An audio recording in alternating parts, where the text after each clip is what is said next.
নমস্কার। আজ আমি দারুণ সুস্বাদু একটা ডিমের অমলেট কারির রেসিপি শেয়ার করছি, যেটা একদমই ঘরোয়া একটা রেসিপি, অথচ গরম ভাতে খেতে অসাধারণ টেস্টি। তৈরি করাটা এমন কিছুই না। তো রেসিপিটা তৈরির জন্য প্রথমে এখানে আমি এরকম ডুমো করে আলু কেটে একটু ভাপিয়ে রেখেছি। আর এখানে পেঁয়াজ কুচি, লঙ্কা কুচি নিয়ে নিয়েছি। এর মধ্যে নিয়ে নিলাম অল্প লবণ আর হলুদ গুঁড়ো। বেশ ভালোভাবে লবণ হলুদ দিয়ে পেঁয়াজ আর লঙ্কাটাকে মাখিয়ে নিলাম। এতে করে পেঁয়াজটা অনেকটা সফট হয়ে যাবে। এখন একটা বোলের মধ্যে আমি দুটো ডিম ফেটিয়ে নিলাম। এখন এই যে পেঁয়াজ আর লঙ্কা যেটা আমি নুন হলুদ মাখিয়ে রাখলাম, সেটা পরিমাণ মতো দিয়ে মোটামুটি ওই 1 চা চামচের মতো দিয়ে বেশ ভালোভাবে ডিমটাকে ফেটিয়ে নিলাম। অপরদিকে গ্যাসে একটা কড়াই বসিয়ে কড়াই গরম হলে অল্প পরিমাণ তেল দিয়ে দিলাম। তেলটাকে কড়াইয়ের চারিদিকে ছড়িয়ে দিয়ে এই যে ফেটিয়ে নেওয়া ডিমটা দিয়ে এরকমভাবে একটু ছড়িয়ে দিতে হবে। এটাকে আমাদের এখন অমলেট তৈরি করে নিতে হবে। তবে অমলেট তৈরি করতে গেলে এরকমভাবে অমলেটটা তৈরি করবেন, এতে করে কিন্তু খেতে ভীষণ টেস্টি হবে। আপনারা চাইলে কিন্তু পেঁয়াজ ছাড়াও ভাজতে পারেন, তবে পেঁয়াজ লঙ্কা দিয়ে ভেজে ডিমের কারিটা বানালে খেতে সত্যি অসাধারণ হয়। তো দেখুন, এরকম একটু লালচে করে ভেজে নিলাম। আর আমি এই যে কড়াইয়ের মধ্যে এরকম ছোট ছোট পিস করে কেটে নিলাম। এই একই রকমভাবেই আমি 6টা ডিমের অমলেট বানিয়ে নিয়েছি।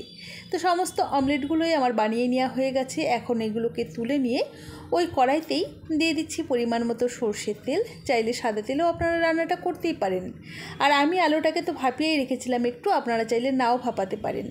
তো আলুটা দিয়ে দিলাম। এখন অল্প লবণ আর হলুদ দিয়ে নাড়াচাড়া করে আলুটাকে একটু লালচে করে ভেজে নিচ্ছি। দেখুন, এই রেসিপিতে আলুটা একটু ভাপিয়ে যদি এরকম সুন্দর করে ভেজে নেওয়া হয় তাহলে খেতে কিন্তু বেশ টেস্টি হয়। তো দেখুন, তেল ঝরিয়ে আলুগুলোকে ভেজে তুলে নিলাম। কড়াইয়ের বাদবাকি তেলের মধ্যে ফোড়ন দিচ্ছি এলাচ, দারচিনি, লবঙ্গ, অল্প একটু গোটা জিরে আর তেজপাতা। ফোড়নটাকে জাস্ট কয়েক সেকেন্ড সময় নিয়ে একটু ফ্রাই করে নেওয়ার পর দিয়ে দিচ্ছি একটা একটু বড় সাইজের পেঁয়াজ কুচি। চাইলে কিন্তু আপনারা পেঁয়াজ বাটাও ব্যবহার করতেই পারেন, তবে পেঁয়াজ কুচি আর বাটা দুটো মিশিয়ে দিলে কিন্তু স্বাদটা খুব ভালো আসবে। তো পেঁয়াজ কুচিটাকে নাড়াচাড়া করে একটু লালচে করে ভেজে নিলাম। আর এখানে দেখুন, আদা, রসুন আর একটা মাঝারি সাইজের পেঁয়াজ আর নিয়েছি বেশ লাল লাল লঙ্কা, মানে কাঁচা লঙ্কা যেগুলো পেকে গেছে সেগুলো নিয়েছি। এতে কালারটা খুব ভালো হবে।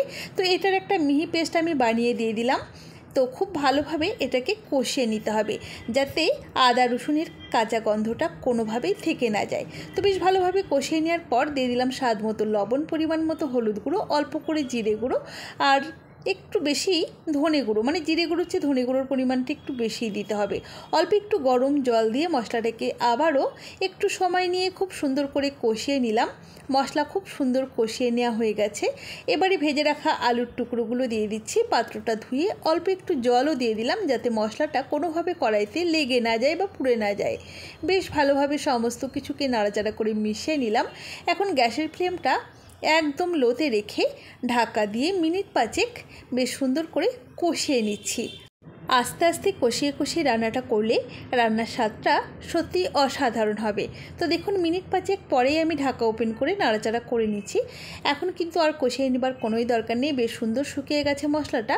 এখন আমি গ্রেভির জন্যে বা ঝোলের জন্যে দিয়ে দিচ্ছি পরিমাণ মতো ফুটন্ত গরম জল। রান্নাতে গরম জলের ব্যবহার করলে রান্নার স্বাদ অনেক বেশি ভালো আসে। সবসময় চেষ্টা করবেন রান্নাতে গরম জল ব্যবহার করবার। তো দেখুন, মোটামুটি 3 থেকে 4 মিনিট ফুটিয়ে নেওয়ার পর দিয়ে দিলাম সামান্য পরিমাণ শাহি গরম মশলা গুঁড়ো। এবারে একটু নাড়াচাড়া করে নিচ্ছি। দিয়ে দিচ্ছি ভেজে রাখা ডিমের অমলেটগুলো। এর সময়তে কিন্তু আলুটা আমাদের বেশ ভালোভাবে সেদ্ধ হয়ে গেছে। আলু সেদ্ধ হওয়ার পরেই কিন্তু ডিমের অমলেটগুলো দেবেন। এতে করে কিন্তু বেশ সুন্দর সমস্ত কিছু ঠিকঠাক হবে আর কি। তো খুব ভালোভাবে একটু হালকা হাতে নাড়াচাড়া করে নিয়ে গ্যাসের ফ্লেমটা কমিয়ে রেখে ঢাকা দিয়ে মিনিট 5 রান্না করে নিয়েছি। তৈরি হয়ে গেছে আমাদের দারুণ সুস্বাদু ডিমের অমলেট কারি। দেখুন, দেখতে যতটা ভালো হয়েছে, খেতে কিন্তু তার চেয়েও অনেক অনেক বেশিই ভালো হয়েছে। এইভাবে ডিমের অমলেট কারি যদি বানান তাহলে 1 থালার জায়গায় 2 থালা ভাত খেয়ে নেবেন, এতটা টেস্টি হয়। তাহলে আজ এই পর্যন্তই। সকলে ভালো থাকবেন, সুস্থ থাকবেন। হাজির হয়ে যাব নতুন কোনো রেসিপি নিয়ে। ধন্যবাদ।